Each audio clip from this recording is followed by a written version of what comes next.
ناظرین کرام السلام علیکم ورحمۃ اللہ تعالی وبرکاتہ۔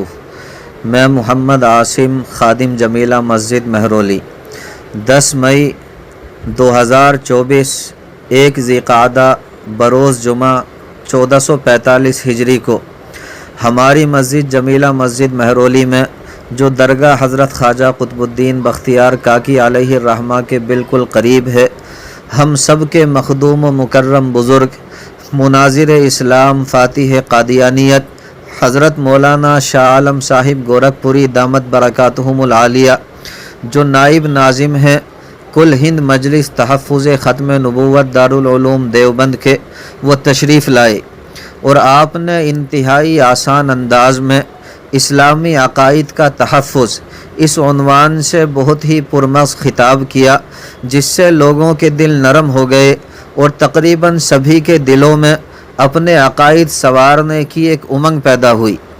میری دلی خواہش ہے کہ حضرت کے اس شاندار بیان سے آپ بھی فائدہ اٹھائیں، لیکن مناسب سمجھتا ہوں کہ اس سے پہلے حضرت سے متعلق اور حضرت کی خدمات جلیلہ سے متعلق کچھ باتیں بطور تمہید کے آپ کے سامنے رکھ دوں۔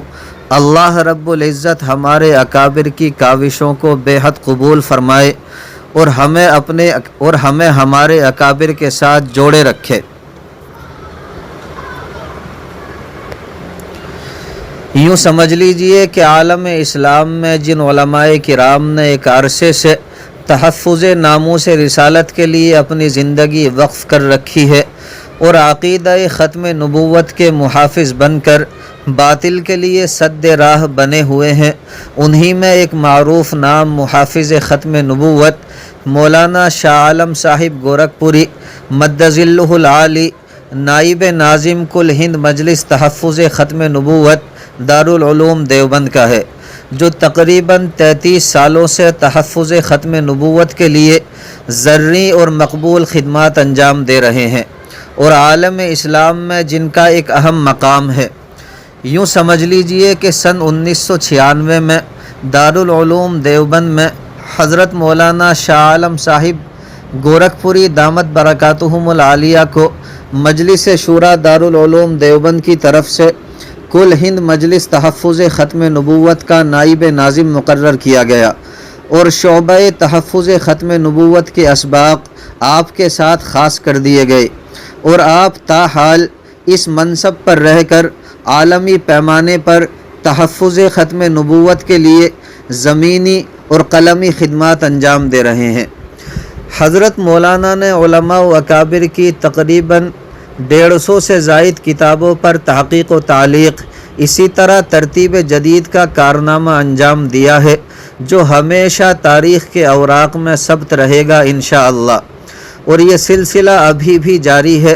اسی غرض سے سن 2006 میں دیوبند ہی میں مولانا نے مرکز التراث الاسلامی کے نام سے ایک بے مثال تحقیقی اور نشریاتی ادارہ قائم کیا، جہاں سے اکابر علماء کی بہت سی کتابوں پر کام ہوا ہے اور اب بھی ہو رہا ہے ماشاءاللہ۔ ان کے علاوہ مولانا کی تصانیف میں مندرجہ ذیل کتابیں شامل ہیں: تفاسیر قرآن اور مرزائی شبہات، مرزائیت اور عدالتی فیصلے، فتنہ قادیانیت اور اسلامی اصطلاحات، بابیت اور بہائیت ایک تحلیل و تجزیہ، مدعی مہدویت و مسیحیت شکیل ابن حنیف ایک تعارف اور تجزیہ، مدعی مہدویت و مسیحیت شکیل ابن حنیف اور اس کے متبعین کا شرعی حکم، روایت لا مہدی الا عیسی ابن مریم سے مدعی مہدویت کا غلط استدلال، اردو زبان و ادب کی ترویج و اشاعت میں چند گمنام علماء کا مخلصانہ کردار سن 1850 تا 1900، اسلامی عقائد و معلومات حصہ اول و دوم۔ یہ کتاب ملک کے بہت سے مدارس کے اندر داخل نصاب ہے اور اردو اور ہندی سمیت تقریباً 10 زبانوں میں شائع ہو چکی ہے۔ موصوف کی کئی کتابیں 1 سے زائد زبانوں میں شائع ہو چکی ہیں، نیز متعدد کتابیں دارالعلوم دیوبند سے بھی شائع ہوئی ہیں۔ حضرت مولانا کے جو خصوصی مشاغل ہیں ان کے اندر عقائد اور علم کلام کے موضوع پر المدارس دارالعلوم دیوبند میں درس و تدریس اور تربیتی کیمپوں کے ذریعے افراد سازی ہے۔ نیز کتاب احتساب قادیانیت کی ترتیب جدید بھی حضرت کے علمی مشاغل میں شامل ہے۔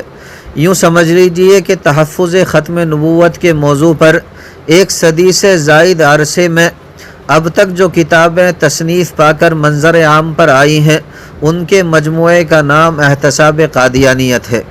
اللہ رب العزت حضرت کی عمر میں، عمل میں، اخلاص میں، صحت میں خوب برکتیں دے اور تادیر امت مسلمہ پر حضرت کا سایہ قائم و دائم رکھے، آمین ثم آمین۔ حضرت کا بیان پیش خدمت ہے۔ اب اس کے ساتھ کسی اور کو خدا نہیں مانتے، کیوں؟ اس لیے کہ خدا کو ایک مانتے ہیں۔ اور دوسری بات یہ ہے کہ خدا کو ایک ماننے کے ساتھ نبی پاک محمد مصطفیٰ صلی اللہ علیہ وسلم کو ہم اپنا روحانی باپ مانتے ہیں، یعنی نبی اور رسول مانتے ہیں۔ نبی اور رسول جو ہوتا ہے وہ اپنی امت کا روحانی باپ ہوتا ہے۔ تو ہمارے اندر 2 خوبیاں پائی گئیں۔ ایک تو خدا کو ایک مانتے ہیں، عیسائی بھی خدا کو مانتے ہیں لیکن 3 خدا کو مانتے ہیں۔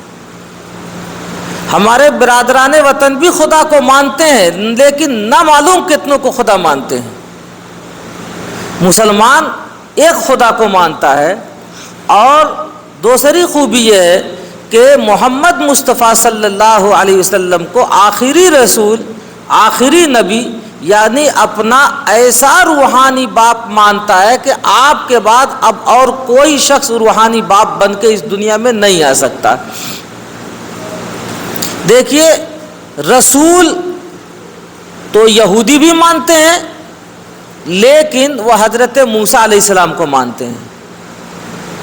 عیسائی بھی مانتے ہیں لیکن وہ اپنا روحانی باپ حضرت عیسیٰ ابن مریم علیہ السلام کو مانتے ہیں۔ تو رسول ماننے میں، خدا ماننے میں وہ بھی شریک ہیں، لیکن ہم اور وہ دونوں جس جگہ سے الگ ہوتے ہیں اس جگہ کا نام ہے محمد مصطفیٰ صلی اللہ علیہ وسلم کو آخری نبی، آخری رسول ماننا، اور اس حیثیت سے ماننا کہ آپ کے بعد اب اور کوئی شخص آخری رسول اور آخری نبی بنا کے نہیں بھیجا جائے گا۔ یعنی ہمارے روحانی باپ محمد مصطفیٰ صلی اللہ علیہ وسلم ہے۔ عیسائی بھی ہم کو مسلمان کیوں کہتا ہے؟ اس لیے عیسائی مسلمان کہتا ہے کہ ہم نے خدا کو ایک مانا اور محمد مصطفیٰ صلی اللہ علیہ وسلم کو اپنا آخری رسول مانا۔ یہودی بھی ہم کو مسلمان کہتے ہیں، کیوں؟ اس لیے کہ ہم نے اپنے دل میں خدا کی محبت کو بسایا اور اس کے ساتھ نبی آخر الزمان محمد مصطفیٰ صلی اللہ علیہ وسلم کی عظمت اور محبت کو اپنے دل میں بسا لیا کہ محمد کے بعد کسی اور کو ہم اپنا روحانی باپ نہیں مانتے۔ یہ 2 خوبیاں ایسی ہیں جو مسلمانوں کے اندر پائی جاتی ہیں اور کسی کے اندر نہیں پائی جاتی ہیں۔ اور اللہ تعالیٰ نے پہلے سے یہ اعلان کر کے قرآن مجید میں بتا دیا ہے کہ نجات اگر کسی کو چاہیے، آخرت کی کامیابی اگر کسی کو چاہیے دنیا کی، تو یاد رکھیے صرف اور صرف محمد مصطفیٰ صلی اللہ علیہ وسلم سے محبت کرنے میں ہے۔ جو کوئی محمد مصطفیٰ صلی اللہ علیہ وسلم سے محبت کرے اور ان کو اپنے دل کا ٹکڑا بنا لے، اپنے دل میں بٹھا لے اور خدا کو ایک مان لے، تو اس کی دنیا بھی کامیاب اور اس کی آخرت بھی کامیاب۔ میرے بھائیوں، یہی وہ دولت ہے جس کو چھیننے کے لیے دنیا میں بے شمار فتنے آتے ہیں۔ ان فتنوں میں سے ایک فتنے کا نام قادیانیت ہے، یعنی وہ خود کو احمدی کہتے ہیں، ہم ان کو قادیانی کہتے ہیں۔ وہ خود کو دھوکہ دینے کے لیے، دوسروں کو دھوکے میں مبتلا رہنے کے لیے احمدی کہتے ہیں، اصلاً تو وہ قادیانی کہلاتے ہیں۔ ان کا کیا مقصد ہے؟ ان کا کیا مطلب ہے؟ ان کا صرف ایک ہی مقصد اور مطلب ہے کہ ہمارا جو روحانی رشتہ محمد مصطفیٰ صلی اللہ علیہ وسلم سے جڑا ہوا ہے اس کو محمد سے کاٹ کر مرزا غلام احمد قادیانی سے جوڑ دیں. اتنا ہی ان کا مقصد ہے. عیسائیوں کا کیا مقصد ہے؟ ان سے آپ پوچھیں گے جو دنیا بھر کی دولت خرچ کرتے ہیں اور بے تحاشا ظلم ڈھاتے ہیں انسانیت پر، ان کا پیغام صرف ایک اور ایک ہے کہ ہمارا جو روحانی رشتہ ہمارے نبی آخر الزماں محمد صلی اللہ علیہ وسلم سے جڑا ہوا ہے اس کو کاٹ کر وہ عیسیٰ ابن مریم سے جوڑ دیں. عیسائی کے ساتھ یہودی آج جو بے پناہ دنیا میں مظالم ڈھا رہے ہیں مسلمانوں پر، فلسطین میں دیکھ رہے ہیں آپ کہ دنیا خاموش ہے اور ان کے ظلم کی انتہا ہو رہی ہے. کیا منشا ہے ان کا، کیا مقصد ہے؟ صرف اتنی سی بات ہے کہ مسلمان اپنا رشتہ محمد صلی اللہ علیہ وسلم سے کاٹ کر وہ کسی اور سے جوڑ لیں جن سے وہ چاہتے ہیں. صرف اتنی سی بات ہے.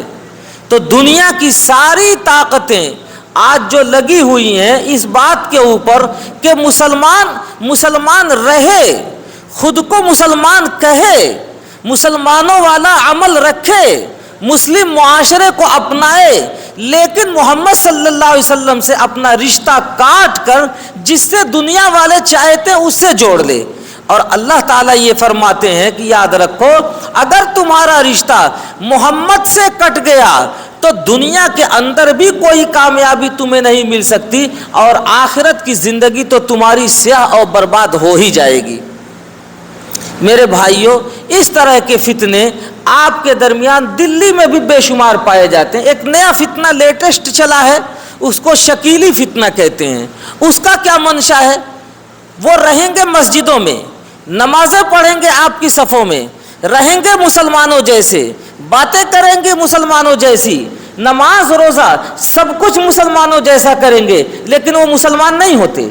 ان کو شکیلی کہا جاتا ہے. ان کا منشا کیا ہوتا ہے؟ ان کا منشا یہ ہوتا ہے کہ جیسے یہودی چاہتے ہیں کہ ہمارے نبی سے ہمارا رشتہ کٹ جائے موسیٰ کے نام پر، عیسائی چاہتے ہیں کہ ہمارا رشتہ کٹ جائے عیسیٰ کے نام پر، اسی طرح شکیلی چاہتے ہیں کہ ہمارا رشتہ ہمارے نبی سے کٹ کر شکیل بن حنیف دربھنگوی سے جڑ جائے. یہ دربھنگا میں ایک شخص پیدا ہوا شکیل نام کا، اس نے ابھی لیٹسٹ دنیا میں جلد ہی اس نے 2006 سے دعویٰ کیا کہ وہ اس زمانے میں مسیح عیسیٰ ابن مریم بن کے آ گیا اور امام مہدی بن کر کے آ گیا. وہ خود کو مہدی بھی کہلواتا ہے، عیسیٰ بھی کہلواتا ہے. ان کا منشا صرف یہ ہوتا ہے کہ بہت آسانی سے ہمارا رشتہ اسلام سے کٹ کر کسی اور چیز سے جڑ جائے. مجھے بتانا یہ ہے آپ کے درمیان اس طرح کے فتنے بے شمار چلے ہوئے ہیں. میرے بھائی فتنے تو آنے ہیں، آئیں گے ہی. یہ تو ہمارے نبی نے بہت پہلے سے بتا دیا ہے. یہ دولت، یہ سرمایہ جو آپ کو ملا ہوا ہے اس کو چھیننے کے لیے آج 1450 سال میں کتنے ہزار فتنے آئے ہیں ان کا شمار بھی نہیں کیا جا سکتا ہے. تو فتنے تو آتے رہیں گے، قیامت تک آتے رہیں گے، لیکن میرے بھائی ان کا منشا جو صرف ہے کہ ایمان کی دولت آپ سے چھین لینا، اس میں کبھی بھی وہ نہ کامیاب ہوئے، نہ ہو سکتے ہیں اور نہ قیامت تک ہو سکیں گے. کیوں؟ اس لیے کہ مسلمان گنہگار تو ہوگا، ہو سکتا ہے، شرابی ہوگا وہ ہو سکتا ہے، جھوٹ بولے گا وہ ہو سکتا ہے، بے شمار غلطیاں کرے گا وہ ہو سکتا ہے، نماز نہیں پڑھتا ہو سکتا ہے، جتنی غلطیاں تھوپ دو وہ سب ہو سکتا ہے، لیکن اپنے نبی کو جو اپنی محبت سے اپنے کلیجے سے لگاتا ہے، دنیا کی کوئی طاقت ہمارے نبی کی محبت ہمارے دل سے نہیں نکال سکتی ہے. اسی کا نام مسلمان ہے. آپ دیکھ لیجئے کتنے رکشہ پولر ہیں، ٹھیلا کھینچنے والے ہیں، لیکن اللہ کے ساتھ، اللہ کے نبی صلی اللہ علیہ وسلم سے جو محبت کا دم بھرتے ہیں، دنیا کی کوئی طاقت ہمارے نبی سے ہمارا رشتہ توڑ نہیں سکتی ہے جیسے آج تک توڑ نہیں سکی ہے. میرے بھائیوں، انہی سب باتوں کو بتانے کے لیے اور مسلمانوں کے دین و ایمان کو بچانے کے لیے محنتیں کی جاتی ہیں جس پلیٹ فارم سے، اس کا نام تحفظ ختم نبوت ہے۔ آپ کے اس علاقے میں بھی تحفظ ختم نبوت کا مشن قائم ہے۔ یہاں دکشن پوری میں خان پور کا جو علاقہ ہے، تگری کا علاقہ ہے، وہاں یہ مجلسیں ہیں، لیکن اتفاق کی بات ہوتی ہے کہ ادھر سے ادھر کوئی نہیں آ پاتا، ادھر سے ادھر کوئی نہیں جا پاتا ہے۔ آج آپ کے امام صاحب نے دعوت دی، بلایا، تو میں آپ کے درمیان آ گیا اسی چیز کو بتانے کے لیے کہ دیکھیے، آپ جہاں کہیں بھی رہیں دنیا میں، جس سیکٹر میں بھی کام کریں، جس جگہ بھی آپ زندہ رہیں آپ، لیکن اس چیز کا لحاظ رکھیں کہ آپ کا روحانی رشتہ نبی پاک محمد مصطفیٰ صلی اللہ علیہ وسلم سے کٹنا نہیں چاہیے۔ اسی کا نام مسلمان ہے، اسی کو مختلف پلیٹ فارم سے بتایا جاتا ہے۔ آج آپ کے درمیان خدا معلوم یہ فتنہ ہے کہ نہیں ہے، لیکن میں نے علامت بتا دی آپ کو۔ یہ قادیانی بھی ہو سکتے ہیں آپ کے درمیان، شکیلی بھی ہو سکتے ہیں، وہ ہوتے ہیں مسلمانوں کے درمیان، لیکن لاسٹ پوائنٹ میں وہ آپ کا رشتہ جوڑیں گے شکیل بن حنیف سے۔ تو آپ سمجھ جائیے گا کہ یہ کہہ رہا ہے مسلمان لیکن ہے نہیں، یہ بتا رہا ہے مسجد میں نماز پڑھ رہا ہے لیکن یہ مسلمان ہے نہیں۔ کیوں؟ ان کا منشا شکیل بن حنیف سے جوڑنے کا مطلب ہی یہ ہوتا ہے کہ اسلام کے نام پر مسلمانوں کو اسلام سے بھٹکا دو۔ اللہ تعالیٰ اس فتنے سے ہمیں بھی محفوظ فرمائے، آپ کو بھی محفوظ فرمائے۔ آج تو میں جلدی میں آیا اور کہیں اور سے آیا، آگے میں کوشش کروں گا امام صاحب کے ذریعے سے کچھ اس موضوع پر کتابیں، کچھ پمفلٹ جو ہماری مجلس شائع کرتی ہے، دارالعلوم دیوبند شائع کرتا ہے، آپ کو فری آف کاسٹ وہ آپ کے ہاتھ میں پہنچ جائے گا، اسے پڑھیں اور اپنے ایمان کو بھی بچائیں اور اپنی نوجوان نسلوں کے بھی ایمان کو بھی بچائیں۔ آج لیٹسٹ دنیا میں جتنے فتنے چلے ہوئے ہیں ان کا صرف دو پیغام ہے۔ ایک یہ کہ آپ اہل علم سے کٹ جائیں، اور دوسرا یہ کہ آپ علماء سے کٹ جائیں۔ جب آپ اہل علم سے کٹ گئے تو نبی کی دولت علماء کے پاس ہے، دے گا کون آپ کو یہ دولت؟ ان کا منشا یہ ہے کہ آپ اہل علم سے کٹ جائیں۔ دوسرا منشا یہ ہے کہ آپ علماء سے کٹ جائیں۔ آپ اگر ان دو چیزوں کو یقینی بنا دیں کہ آپ دنیا میں جہاں کہیں بھی رہیں اہل علم سے اور علماء سے جڑے رہیں، تو دنیا کی کوئی طاقت ایسی نہیں ہے جو آپ کو بے ایمان بنا دے۔ دنیا کی کوئی حکومت نہیں ہے جو آپ سے آپ کا ایمان چھین لے۔ دنیا کی کوئی سیاست نہیں ہے جو آپ کو یا آپ کے بچوں کو بے ایمان بنا دے۔ ہاں، اگر آپ کا رابطہ علماء سے کٹ گیا، اہل علم سے کٹ گیا، تو دنیا کی کوئی طاقت نہیں ہے جو آپ کو ایمان دے سکے۔ یہ دو باتیں میری یاد رہ جائیں تو آپ کوشش کیجئے گا کہ اللہ تعالی ہمیں اس پر استقامت نصیب فرمائے۔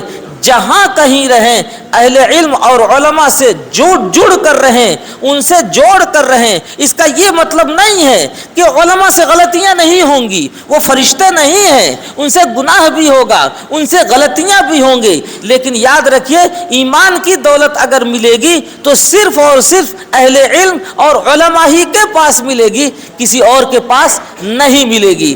آپ کے بچوں میں 4 بچے ہوتے ہیں، 2 بچے تندرست، 3 بچے تندرست ہوتے ہیں، ایک بچہ کانا ہے، آنکھ سے کوتر ہے، لنگڑا ہے، وہ کچھ بھی ہے، بیمار ہے، 1000 طرح کی بیماریاں ہیں، لیکن آپ بتائیے آپ کی وراثت کا حقدار آپ کا وہ بیمار بچہ ہوگا یا پڑوسی میں ایک نوجوان تندرست ہو وہ ہوگا؟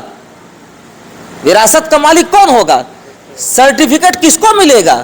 وہ بیمار بچہ ہے، لاکھ بیمار ہے، لیکن وراثت کا حقدار وہی ہوگا جو تندرست ہے۔ وہ پڑوسی کہلائے گا، محلے دار کہلائے گا، رشتہ دار کہلائے گا، لیکن آپ کی وراثت کا حقدار نہیں کہلائے گا۔ علماء اس زمانے میں کمزور ہو سکتے ہیں، بیمار ہو سکتے ہیں، گنہگار ہو سکتے ہیں، سب کچھ ہو سکتے ہیں، لیکن نبی کی وراثت کا ذمہ دار آپ یاد رکھیے اگر کوئی ہے تو صرف اہل علم اور علماء ہی ہیں۔ اللہ تعالی ہم کو ان سے جڑے رہنے کی توفیق نصیب فرمائے۔ اپنے ایمان کو بچانے کی توفیق نصیب فرمائے۔ کوشش ہوگی انشاءاللہ کہ آپ کے درمیان بھی اس طرح کا ایک یونٹ دارالعلوم دیوبند کی نگرانی میں، یہاں جو مجلس ہے اس کی نگرانی میں قائم کر دیا جائے گا، اور ایمان و یقین سے متعلق باتیں بھی کچھ آپ کو ملتی رہیں گی، آپ اس کو پڑھتے سوچتے سمجھتے رہیں گے۔ امام صاحب سے آپ لوگ رابطہ رکھیے گا۔ وآخر دعوانا ان الحمدللہ رب العالمین۔